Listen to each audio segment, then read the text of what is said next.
Apakah pandangan mengenai kedatangan Presiden yang jahat ke Malaysia?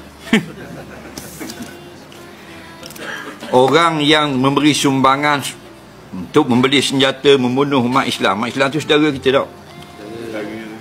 Dan dia buat plan perancangan untuk menghalau umat Islam dari tanah air mereka, mengeluarkan umat Islam daripada kampung halaman.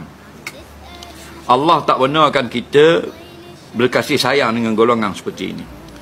Innama yanhaakumullahu 'anil ladzina qataluukum fid din. Satu syarat pertama yang tak boleh, yang haram kita berbaik dengan mereka.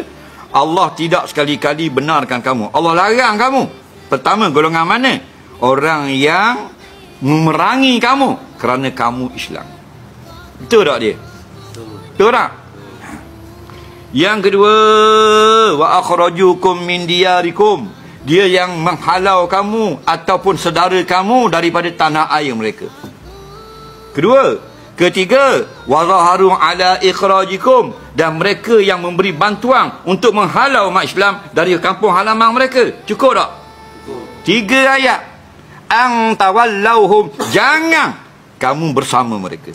Jangan kasih kepada mereka. Jangan percaya kepada mereka.